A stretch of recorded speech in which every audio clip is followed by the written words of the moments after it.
right, we'll get started. So hello everyone and welcome to the American Family Insurance DreamBank, where we believe in the transformative power of dreams.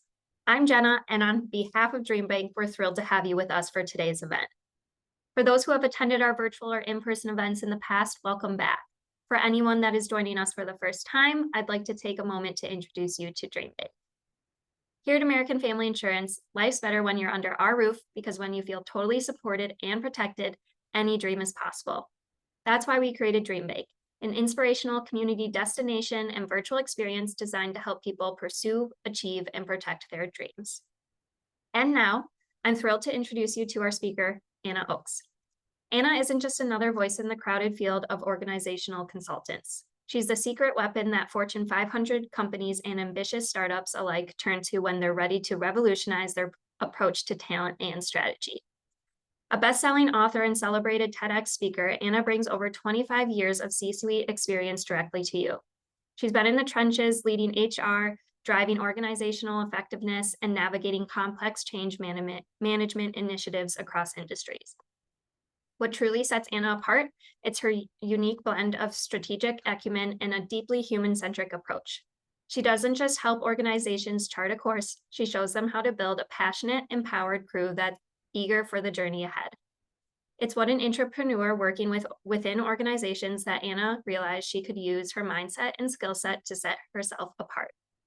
By embracing the power of intrapreneurship, she discovered how to unlock both personal and organizational potential. Today, Anna is here to share those insights with you, because when you give yourself permission to lead, innovate, and own your career, there's no limit to what you and your organization can achieve. Please join me in welcoming Anna. Thank you so much for being here, Anna. The stage is yours. Thanks, Jenna. Happy to see everybody. And thanks for being lively in the chat. I hope we can keep that up throughout our time together. So today we're going to focus on how to be a catalyst for change within the systems that we work and live in. And I know we live in the day and age of a time where people want to own their own company or be an entrepreneur, and that's great for some, right? 9 years of my career has been spent as an entrepreneur, but we need people, we need change agents within organizations who will help make those organizations better and own their impact. So our focus today is going to be in the workplace, but the mindset and impact of an intrapreneur can reach far beyond that to your family, your friendships, your faith community, a club, or even your community itself. So let's consider work, because we're going to spend a lot of time at work, but let's talk about how much time. If you could go back to the chat for a moment, I'd love to hear from you. How many hours in your life do you think the average person will spend working? Feel free to drop it in the chat. I'd love to see your guesses. How many hours will the average person in their lifetime spend working?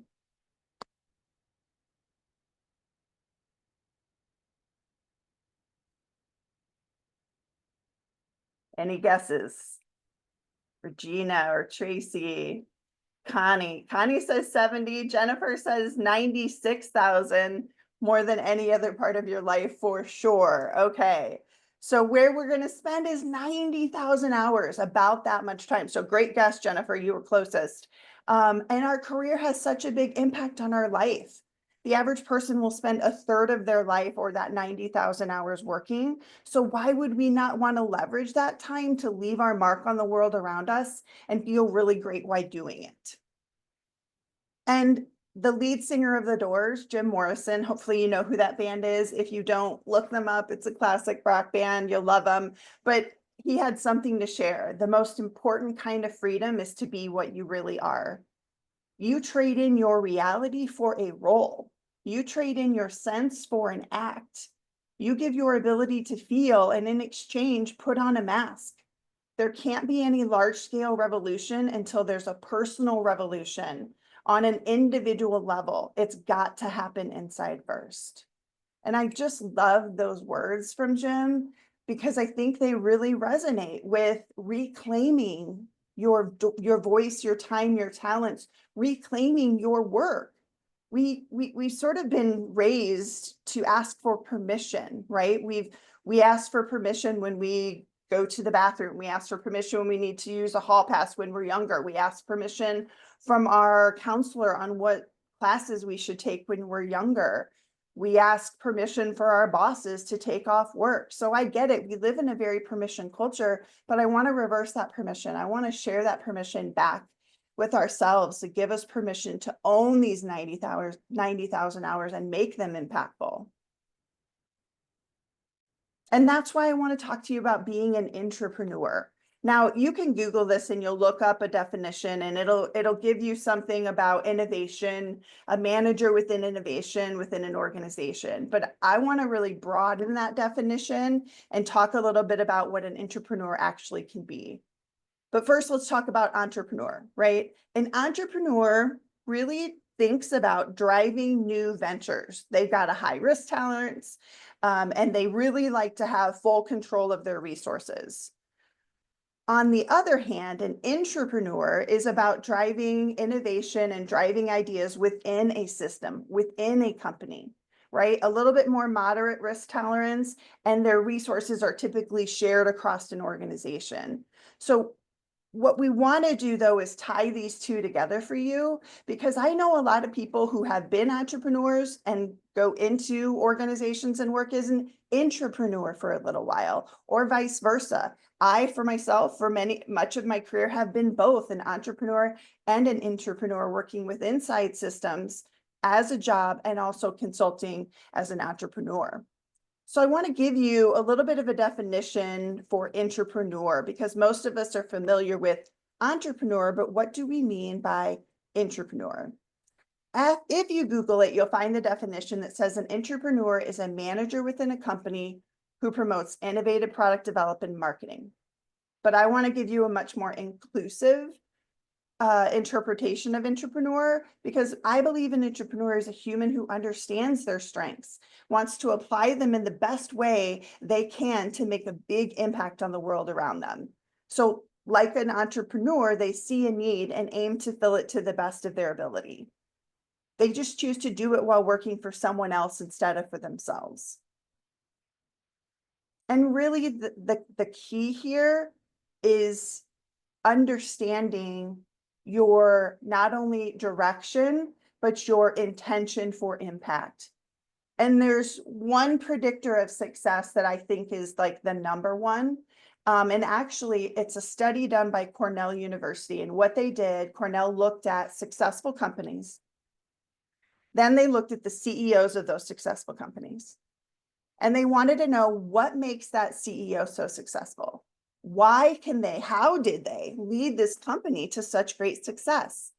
And they found that the number one predictor of success for these CEOs wasn't strategic thinking. It wasn't analytical thinking. It was self-awareness. How well did they know themselves? How well did they know their strengths? How well did they know what they were really good at and what they weren't so good at? So this tie between an entrepreneur and an intrapreneur is mainly strengths. How are you using your strengths to make an impact in this world? And there's some examples of this. Let's talk about people on the entrepreneur end, okay?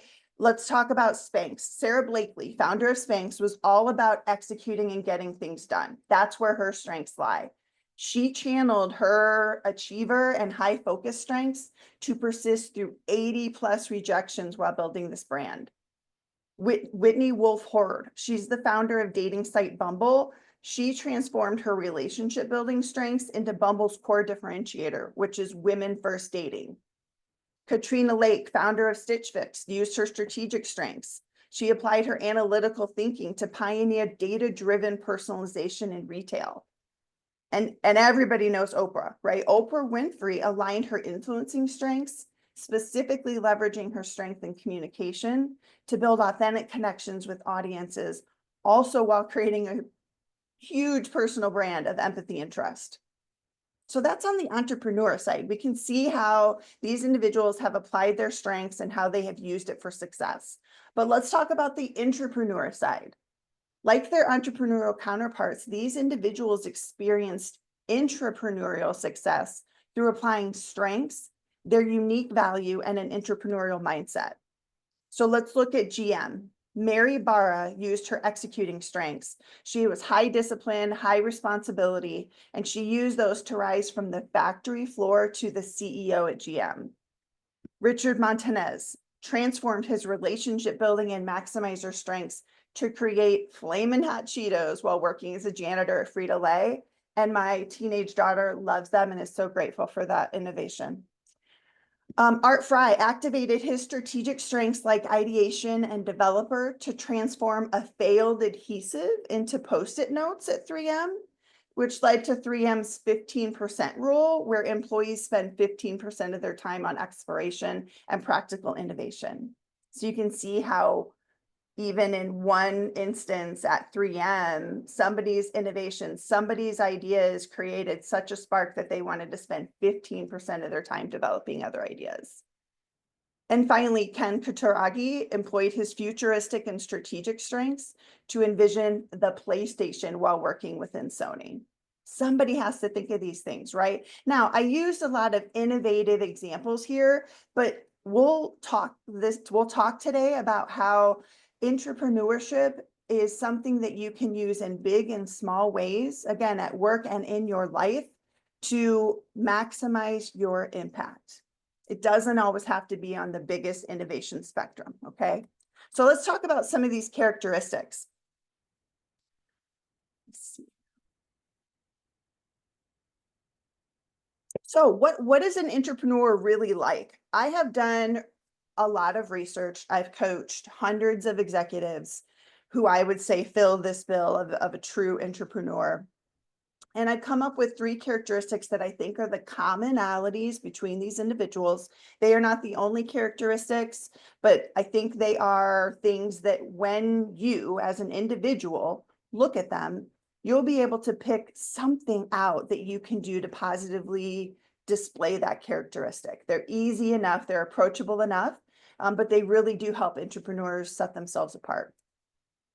So the first one's curiosity, right? Curiosity is on the list of a lot of soft skills that exist within this world, but I've really found that a true entrepreneur is somebody who looks around within the company and sees opportunity.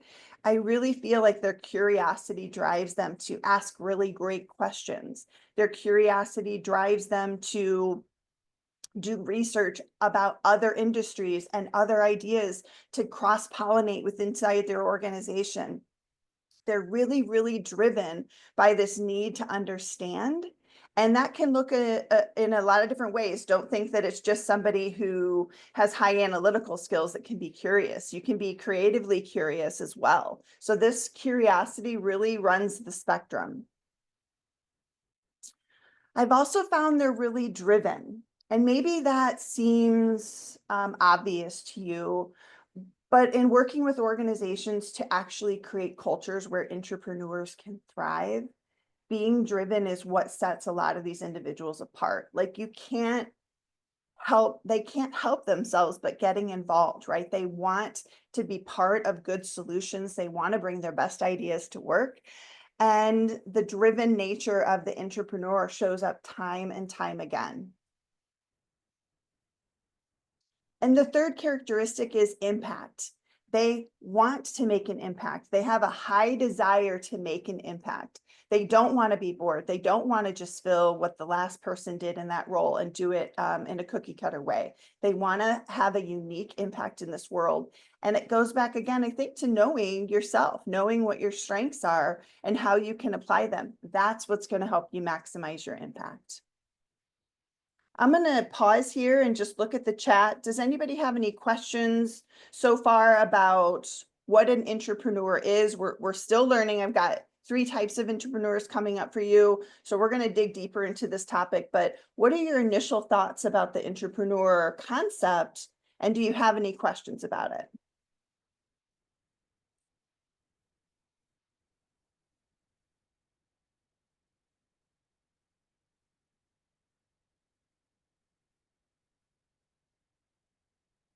Okay, I think we're at a good place. Doesn't sound like there's any questions now. Let's dig a little deeper and see where you go. So I really think there's 3 types of entrepreneurs, and hinted at this earlier on when I was talking about the entrepreneur and the intrapreneur, and I think we need to because we live in a gig economy. Most of our jobs are going to be in the gig economy by the year 2028. So we need to be ready for this. We need to be ready to toggle back and forth and really think about ourselves as a preneur of some types. Okay, so the first one is somebody who loves working for a system. Organizational life is for me. I love working for somebody else. I love the safety of that. I love the opportunity for that. There's a lot of reasons why somebody would say organizational life is for me. What I do want to encourage you, though, to do is just take a look at the, I guess, maybe the motivation behind that. I think we've been brought up in a world that thinks you go to school to get a job to live your life, right? But we've really seen a shift since the pandemic for people to integrate their work and their life. And I really don't think there's a balance, that work-life balance. I really think it's more about integrating those two things, using your energy in more efficient and effective ways, both at life and at work, so that you can make a big impact. So we've got this one type of person who maybe they've been brought up to think that, maybe they just like the company way. I strongly believe that this is the right path for the majority of people out in the world, is to be that intrapreneur, to commit to organizational life and put it to good work. But let's look at the other two, because I want you all to be thinking, what type of intrapreneur really am I? Second one is they work for an organization, but they have a passion, they have an interest, they've got a side hustle that they are working on that is fueling them. And I'll give you an example of what that could look like. I was an executive in an organization, and I found myself, honestly, some days feeling disconnected, disenchanted a little bit. So I started to think, like, what was it that was making me feel disenchanted? What was missing in my day? And what I realized is that I spent a lot of my day critiquing other people's work, but wasn't doing as much of my own work or producing of things as I used to, right? Because as an executive, you're kind of giving direction and giving feedback. So I really missed being creative. So what I did is I started a photography business on the side. I started doing family photography, realized it did not like that, moved into wedding photography and did that for a few years and really enjoyed it, because what it did is it fueled that creative side of me, and it made me even better in my day job too. So I really loved the balance of being an entrepreneur and owning my photography business and being an intrapreneur and working within an organization. So this is where a lot of people choose. This is where I say start. If you're curious, if you'd like to do something else, start it as a side passion, start it as a side hustle, and figure out if it's going to be something that you want to use even more of your time and energy towards, because you get to pick that, right? You get to pick how much energy you put into that. And then finally, there's somebody who has their eyes on entrepreneurship. Okay, so we've kind of got the lifer intrapreneurs, we've got the people who are toggling both, and then we've got the eyes on entrepreneurship. For whatever reason, maybe your parent was an entrepreneur, maybe your business professor motivated you, maybe you've always wanted to own your own business, maybe you've always had that great idea for the next best invention. Like, those are the people who are completely motivated and see their life ending up in an entrepreneurial role. There's no one right answer. These are all valid. These are ways to use your energy and make an impact in the world. And there's a huge spectrum in between. Okay, so we've got intrapreneur, we've got balancing both, and then we've got eyes on entrepreneurship. So I want you to take a few minutes. I'm going to pause here. Take a few minutes to do a little reflection here. In what ways do you identify as an intrapreneur? Write them down, right? What's speaking to me? What's standing out as Anna's talking about the three types of intrapreneurs, or the characteristics of an intrapreneur? Where do I see myself? And I want you to consider your ideal direction and the action that you can take to support your own growth.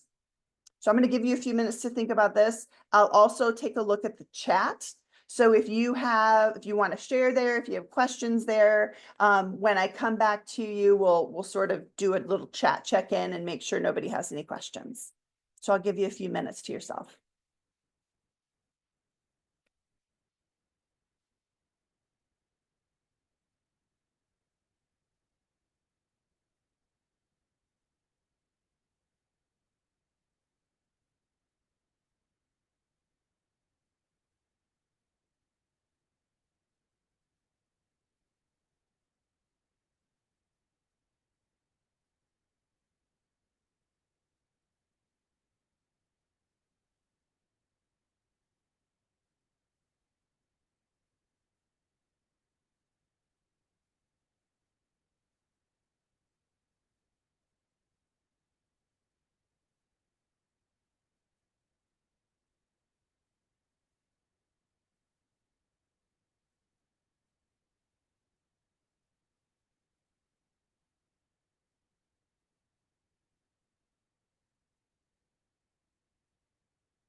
All right, welcome back. I'm looking at the chat here and I'm seeing some great comments about sort of where people see themselves right now.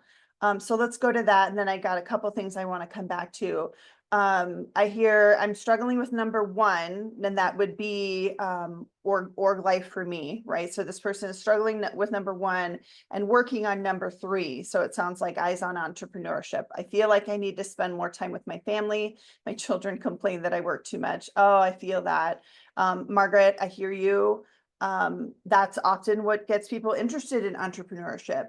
I think the case that I would like to make is that being an intrapreneur can help you get ready for whatever your best next is. And maybe that'll be an internal role, or maybe that will be something external. But being an entrepreneur and looking around at the organization that you work in right now and saying, what opportunities do I have to live and grow in right where I am, so that it can help me get to my best next. So I always suggest to people, start right where you are as an intrapreneur, start operating more as that intentional, impactful intrapreneur who wants to make an impact. And suddenly you're going to be working on better projects that are going to give you more clarity, more skill set for the future. So being an intrapreneur can be a super powerful thing, and we need those within organizations. Oh, I'm confused as to how an intrapreneur can also be an entrepreneur simultaneously. Oh, yeah. So you work within an organization. So for example, what I did is for a little over than a year, I went in-house and I was a head of people for an organization called Quartz. So I was an intrapreneur while I was at Quartz. And then I had my consulting business still on the side. I've had that for 9 years. I just happened to do both for a year. A lot of people, to use another example, Ava, will start out inside an organization and will go to that side hustle. Like, let me try this and see. I think you're both operating as an intrapreneur in your day job. quote unquote day job, and you'd be operating as an entrepreneur in whatever your side hustle is. So that's how you can operate as both. And I've seen many people go in and out of organizations. I have a friend who is a multiple time entrepreneur, has opened many businesses, but also between there has taken stints and roles, if they're interesting to him, within organizations as an intrapreneur. Okay, so I wanted to come back to a question that I saw up here. Rebecca, you're an academic, so mindful of attribution. Where was this term first attributed? Good question. I have not been able to find the originator of this. However, it's in the dictionary. You can look it up. It's a commonly used phrase. I did not coin the phrase intrapreneur. I just happen to be the first one that people often hear talk about it. They're like, I've never heard of that term before. I want more people to hear about the term and to operate as an intrapreneur within these organizations. So that's my goal. So thanks for the question, Rebecca. Okay, so we've got people toggling in and out, trying to decide where they fall on the entrepreneurship spectrum. But I want to broaden our view for a second. Okay, so I'd like to acknowledge that even though I want you to give yourself permission within these organizations to make a big impact, how you are led and how the culture of that organization shows up is critical to helping entrepreneurs be successful.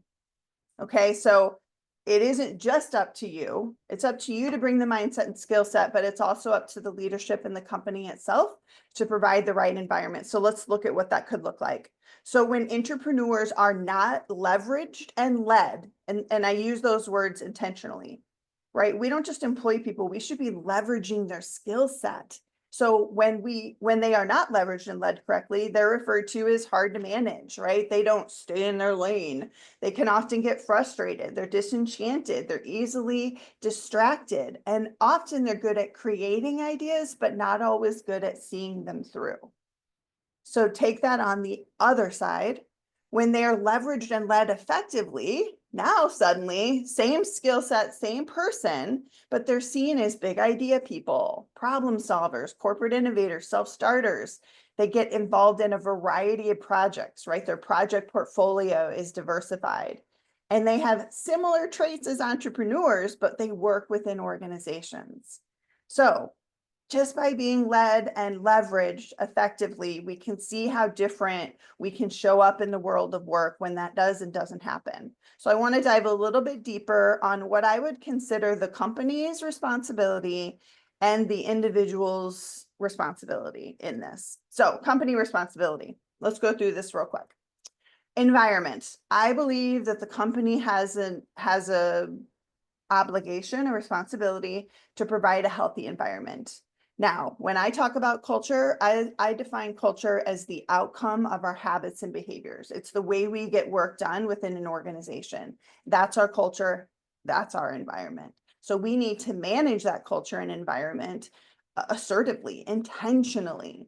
And so organizations who make an effort to align their culture with their mission, their vision, their values, and their key behaviors are not only going to achieve more, they're going to feel better to work for. A company responsibility is also resources. They need to make sure that you have the resources that you need to get the job done that they're asking for. Now, I strongly think that that is up to the entrepreneur to speak up and ask for the resources that they need and share their ideas more readily, but resources are a big part of that, the company's responsibility. And the third bucket that I give to the company's responsibility is support, right? If you're going to ask for creativity, if you're going to ask for innovation from true entrepreneurs who want to make an impact within their organization, you've got to be ready to support them, right? You've got to be ready to lead and leverage them effectively so that you're giving them the support they need to succeed. So I strongly believe that there is ownership and responsibility on the company side, but there is also individual employee ownership that needs to be executed. So what's on your side is the true entrepreneur. You need to take ownership of your time. Too many people fill their time with meetings, busy work, and they guess at what their leader wants. But if you are more aligned with your goals and objectives with your leader, you know what you're supposed to be working on. You can take control of your time. You can ask if you need to be involved in a certain meeting. You can ask if they could move meetings around so that your timing works better for where your skill set and your preferences lie. I want you to take more control over your time. We end up giving far too much of that away and missing our impact. Your talents, right? Employee has to own their talents. These are your strengths. And what did we say, right? The number one predictor of success is knowing yourself, what you're really good at, what you're not so great at, and then surrounding yourself with people who are. This is your talents. These are the things that you have to contribute to your work. So even if your job description reads one way, you are in charge of making sure that your skills are applied in a way that helps you maximize your impact. And finally, your voice. Your time is one thing. Reclaiming that is important. Applying your talents, but they need your voice. They need your questions. They need your curiosity. Your company needs you to ask questions about how we could do things better or differently within the organization. And you are the ones that know it best. So if you're not speaking up and sharing those ideas, who will? So company responsibility, I believe that sets the tone for culture. And I think the employee ownership helps you maximize your impact. So they've each got an area of responsibility to make this partnership work. And I think it's important that we talk about this, guys, because so many people come up to me, especially at the end of keynotes. There's usually a line afterwards. And really the two questions that I get asked the most often is, I'm not sure if this is what I should be doing with my talents. So there's questioning. I'm not sure if this is what I should be doing. And if so, what is next for me? Right? Even if this is or is not what I should be doing, where am I headed? What's next for me? And people want to know that. And it's hard to be within a system. No system is perfect. So I always tell people, look, the grass is not greener on the other side. It's just a different color. And there is always dog poop in the yard. Systems are full of imperfection because they're full of people. But it's our job to identify the problems, identify the poop in the yard, and then go about picking it up, making it a better environment to live and work in. You're going to spend 90,000 hours doing these jobs. Why not make them count? All right, let's take a look at the chat. I just want to see how everybody's doing, where our questions are.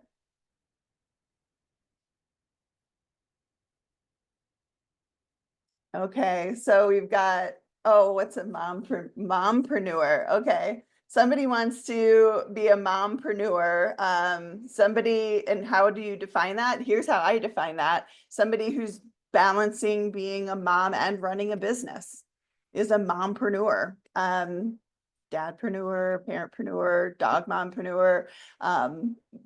That's what that is. And it's great to see you. I see you said here, all my old dreams have come up gushing. I even found my old binder business plan. It's hard because I have to do it alone. May have to hire my first employee. Yeah. Look, people who are, I know somebody right now who's an intrapreneur and has a side hustle, and they just hired their first person to help them with their side hustle, even though they're still working their day job. So they're doing it a little bit differently. Everybody's journey is different, right? But I guess my encouragement for everybody who's thinking about making these dreams come true, which is what we're here to talk about today, you have a playground, you have a safe space starting in the place that you're in today. You already have a job, start there. Unless it's a completely toxic or unhealthy environment, then please don't stay. Otherwise, look around, look for the opportunity, and see what kind of experience and impact you're able to make while you're still there.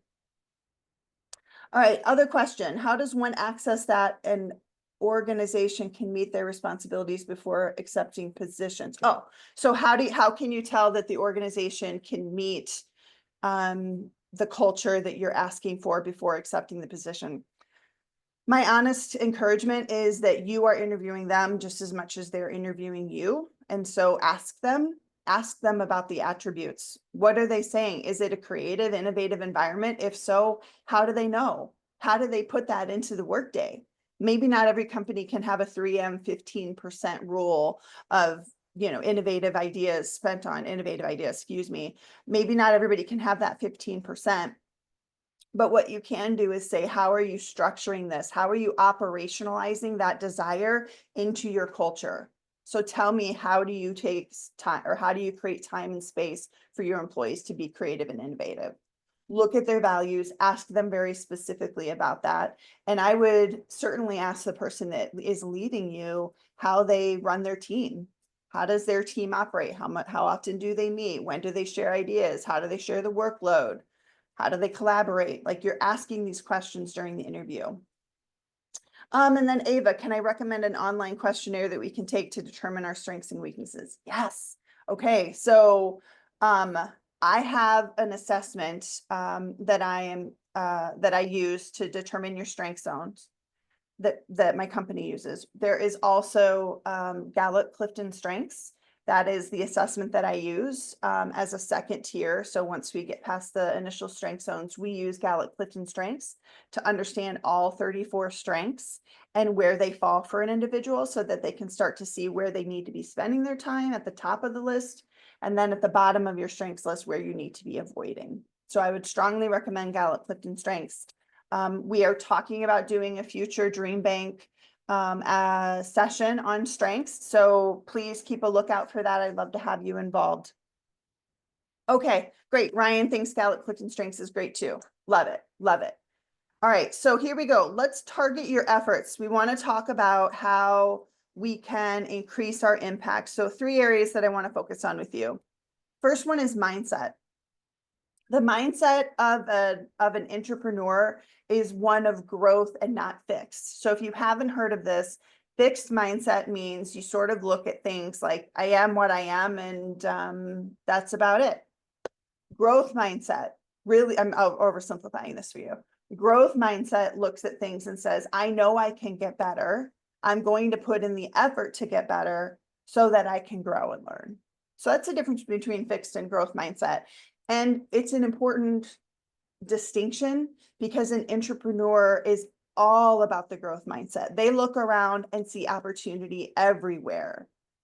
And maybe you only see opportunity within your department. That's okay. You're still, when I say see opportunity everywhere, within whatever confines that you're looking, you can apply that growth set and understand that if the people on your team, for example, as an intrapreneur, if the people on your team put in the work, they are going to grow and get better. So that's the mindset we want to have. The effort that we want to have, we want to focus less on the ability and more on the dedication of it, right? If you are dedicated, if you come in and you say you want to work at something every day, your effort is going to make an impact.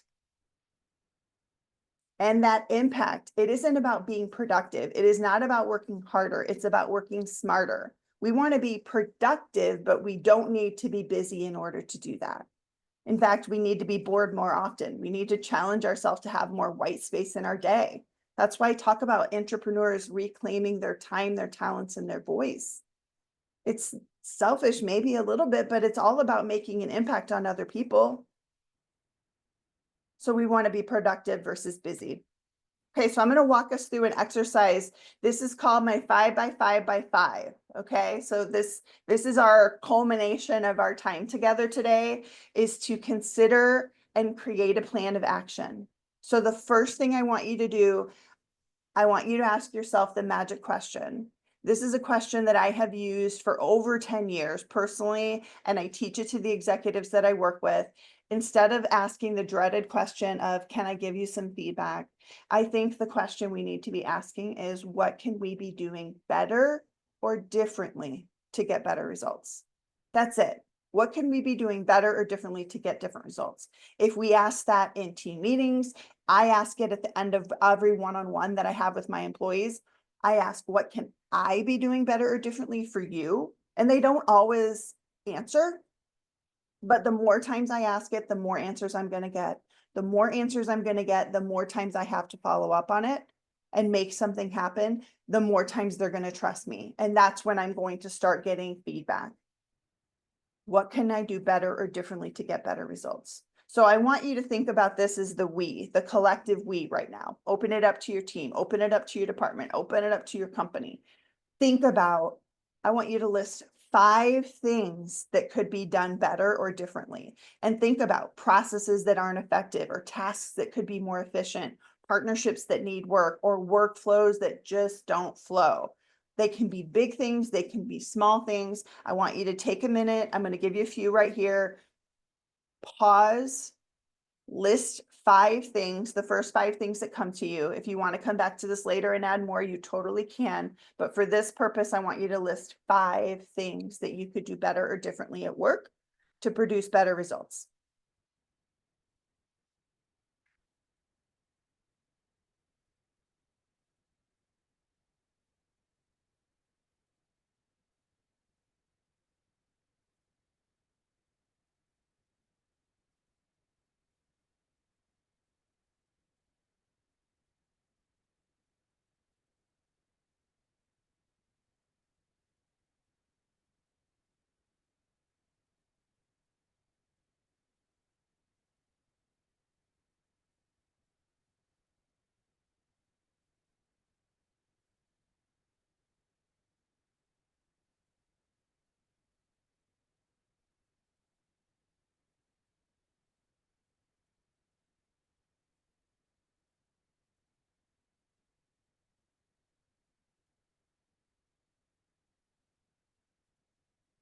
All right, I'm going to give you 1 more minute.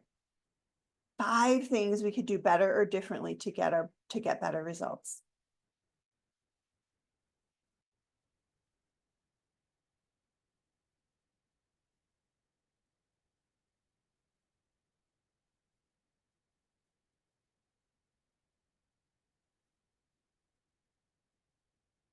All right, let's keep moving. So we know the 5 things that we could do better to produce results. Small or big, doesn't matter. Don't critique your list, just go with it.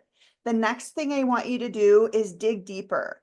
I want you to pick one thing that you can act as a catalyst for. So one thing out of those 5 things, circle one of those things that you can act as a catalyst for. How can you create change? How can you make one of these dreams come true? This is a dream. What we could do better or differently is a dream. It's a dream for an entrepreneur. It's a dream for an entrepreneur too, but it's definitely a dream for an entrepreneur. So I want you to pick one thing that you can act as a catalyst for. So on that list, circle one thing. And then we're going to do something called the 5 why method. Has anybody heard of that? Drop me a yes in the chat if you've heard of the 5 why method. Yes. Okay, good, Ryan. Perfect. Let me explain it to you. It's easy, but you have to be intentional about it. Okay. So the 5 why method, I want you to pick one thing, and then I want you to answer this question. Why isn't it working? And then I want you to answer and ask why one more time. Why the 3rd time? Why the 4th time? Why the 5th time? And the purpose of a 5 why is to get closer to the root cause. What is really happening within this issue, and how are we really going to solve it? Because we don't want to just get after the surface issue. We want to get down and dirty and see if we can actually make this better or different. So asking the 5 whys as many times as you can. If you can only get to 3 today, that's okay, but push yourself. Why isn't this working? Answer that, then ask again. So let me give you an example. I had a team and team that I was working with, and somebody identified that communication on a certain process was always breaking down.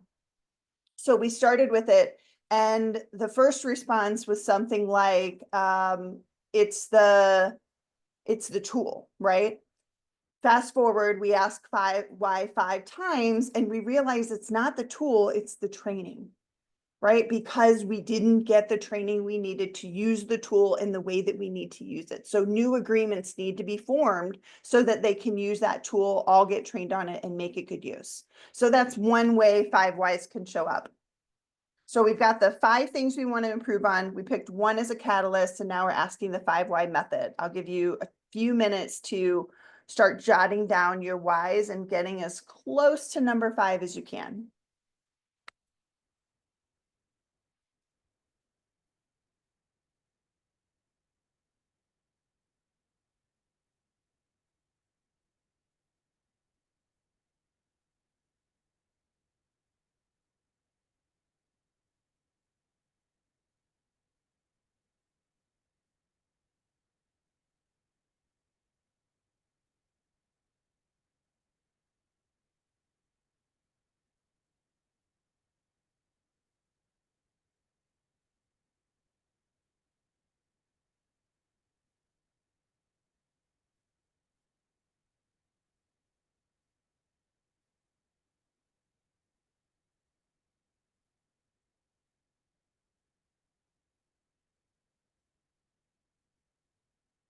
And if you're stuck here, I forgot to point this out, but it was a note here. Consider the company responsibility. What does the company need to do better or differently? And what do the employees who own these actions and this impact need to do differently? Might help you get a little deeper in your whys.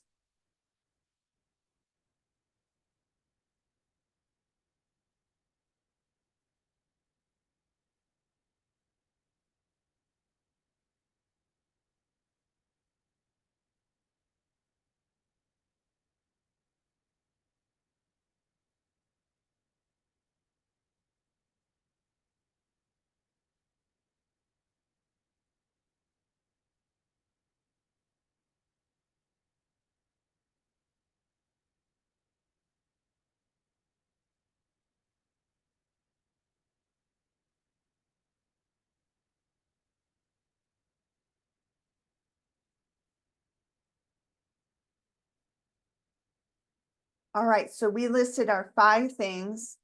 We answered our 5 whys for one of those things that could be a catalyst. Let's go to the next. Here we go. I want you to select the last why. So however deep you got, if you got to why number 5, awesome. 5 whys really worked. If you got to 2 or 3, that's okay. Whatever your last why was that gets you closer to that root cause, I want you to select that last why, and then we're going to build a plan. And these are the 5 questions that I ask when we're trying to determine what strengths we need to lead with. Therefore, individually, how do we be effective? And how do I pair strengths with other people that I'm collaborating with so the collective we can also be impactful? So here we go. First question. This is what you're going to ask, whether you're working as part of a group or individually. What are you trying to accomplish? If that thing could get better, what are you really trying to accomplish? So you might have listed something like, let's go with that training example before. So there was a training example, and the last thing you got was, I think this is a training issue, right? We just weren't shown how to do this. Select that last why and then build a plan. So if you want to create change around that training plan, what are you going to need to do? So you're probably going to need to supplement that training somehow. So that's what you're trying to accomplish. The next question you ask, who are your stakeholders? Stakeholders are people that are going to care, right? So just ask yourself, if we improve this, who will care? Who will be impacted by this? Those are your stakeholders. Third question, how do I want to be perceived? And please don't shortcut this one, guys. Like, I'm from the Midwest. People think it's Midwest nice. I have clients in India and all over the United States. It's not just Midwest nice, it's humans. People want to be nice, and we don't think about how we want to be perceived. Like, we'll push ourselves down. We'll put our needs at the bottom of the list, but we need to be asking the question, how do I want to be perceived? Because that's the impact we're going to make. Right? The Maya Angelou, how will we make people feel? That's another way to answer this or to ask this question. How do I want to be perceived? Or maybe you ask yourself, how do I want to make people feel? What will they say about me at the end of this project if we do improve the things we said we needed to? So if we do accomplish what we said, if we please our stakeholders, how do I want them to perceive me? What are they going to say about me? Do I want them to think that I'm empathetic, strategic, right? Pick something on the spectrum. How do you want to be perceived? Don't shortchange yourself on that question. What strengths will I lead with is your number 4. So because of what you're trying to accomplish, to please those stakeholders, to be perceived in the way that you said, what strengths will you lead with? This is really important to do individually, but it's also really important to do when you're collaborating with others, which in the workplace you do a lot of. What strengths am I going to lead with? What are you going to lead with? And how will that get us closer to our goal? Okay, and the last question. So this is the 5, 5, and 5. 5th question, what support do you need? Remember, we know that the company has a responsibility, just like the intrapreneur is, but we want to call out the support that we're going to need in order to make these things happen. So I just walked you through a process, my 5 by 5 by 5, that's going to help you create a plan of action on the things that you can make and create change for, the things you can be a catalyst for, because we need to dream big within organizations. We need to say that there are things that could be done better or differently, because there are, right? The grass isn't greener on the other side. It's just a different color. We know there's things that we need to get after. So I want you take a screenshot of this process, text me, find me on LinkedIn. I will get you this. This is a process that you can use often, that you can share with other people, and that you can use to effectively create change as an entrepreneur. Because look, this is one of my favorite quotes. Don't ask yourself what the world needs. Ask yourself what makes you come alive, and then go and do that, because what the world needs is people who have come alive. And I want you to feel alive in your work. And if you aren't feeling that right now, it's time to reclaim your time, your talent, your voice. It's time to dream big. Whether you want to stay an entrepreneur or you've got your eyes on that entrepreneur, you can be on that spectrum. You can make that happen, but it happens with intention. So I'm going to pause here and open this up for questions. I will be monitoring the chat. I see that there's a couple of things here. I want to see if this would be good to share with the group. How do you handle rigid bosses or bosses that are set in their way that won't consider your ideas or consistently tell you no? Ooh, good one. I think it's time to have an honest conversation with your leader. And the best way I know how to do that, Ava, is by offering what I can do to make an impact. I have rarely found a leader that when you go to them and you say, I want to increase my impact, this is what I need in order to do that. I have yet to see a leader who backs down from that. They want to be helpful. Most leaders have not had good training to be good leaders. I know they want to be helpful. It's up to you to tell them what you need. So that's why we go through that 5 by 5 by 5, right? So you can really think through what is needed. And now you're not only bringing a problem, you're bringing solutions. And they're going to love that. You have to decide how you want to talk about this in a way that they're going to accept, or in a way that feels comfortable for you. You may not do it like me, right? Somebody could easily say, hey, look, I attended this great workshop on being an entrepreneur the other day. Let me tell you about what I learned. Bring it up as a conversation starter. Get people talking about it. Share the 5 by 5 by 5. Do it as a team. So that's my tips for handling rigid bosses. Okay, so what happens when a company values create unintentional complexity and inefficiencies, such as a desire for autonomy creates organizational silos and lack of standardization and process implementation? So good. Again, Eskedar, I would say use your 5 by 5 by 5 as a conversation starter. Share what your ideas are. Here are things that I think I can do to make an impact. Who's going to hate on that? They're going to love that. You want to make a bigger impact? You want to improve the way your team works with the other team across the company? Who's going to balk at that? Like, these are things that leaders want you to do. So when you come with a problem and potential solutions, they're going to want to put you to work. So that's, to me, if you've got the unintentional complexity and inefficiencies, please don't throw your hands up and say it's been like this forever, so why bother? Other people probably feel frustrated with this, but don't know how to change it. If you can at least create the conversation around the magic question, what could we be doing better or differently? I think, Eskedar, you're going to start to see different solutions come up, and you're going to start to see that complexity and inefficiencies being undone. You're going to see the culture grow. Okay, so those are good questions. What other questions do we have? Got another minute or two that we're happy to answer some questions for you.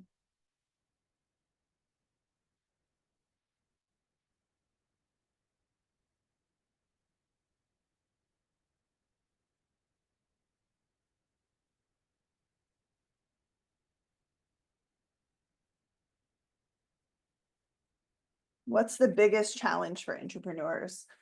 Ooh, good one, Ryan. I'm going to say the biggest challenge for entrepreneurs is pitching ideas.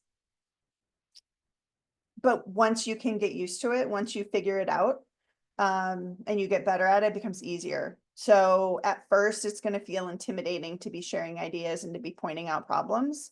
What I would do and what I coach other entrepreneurs to do is look around within the organization and look for people who are getting things done, and then go meet them and talk to them and ask them how they're getting things done.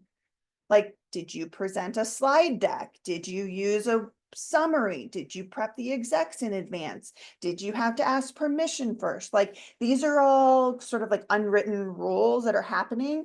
But if somebody else is being successful in one way and within the organization, you can try to pick up on some of those cues. Oh, okay, you sent a summary in advance. Oh, yes, I get that. Like, this is how you got things done around here. Now, can I use it to help me get things done around here? All right. Third-party advertising company is still a thing. Will this DreamBank be on the YouTube page? Jenna is going to come back and share a little bit about that. So it looks like we've answered pretty much all our questions. I'm going to invite Jenna to come back in and wrap it up for us. I will put my contact information up here. You are welcome to email or text me. I'm on LinkedIn. I would love to get connected with each of you. Thank you so much, Anna. For that question about will this be on the DreamBank YouTube page? Yes, it will. So we'll send out a link in later today or tomorrow with that. But Anna, thank you so much for sharing your time and insights with us today. This was such a great session. I think very applicable to pretty much everyone. And I know that I have a lot of reflecting to do on myself as an entrepreneur as well. So thank you.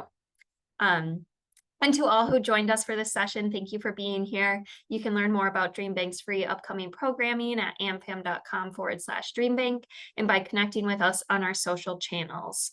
And if you're interested in revisiting this event or exploring past ones, our YouTube channel is the place to be.